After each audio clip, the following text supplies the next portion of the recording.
This is the intersection of the Arabian Sea on the left and the Indian Ocean on the right.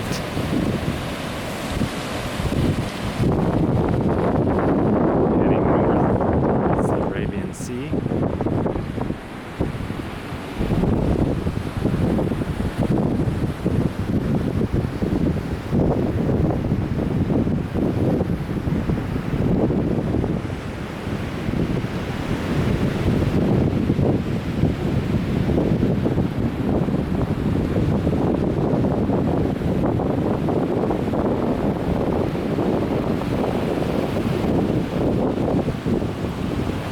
South towards the Indian Ocean.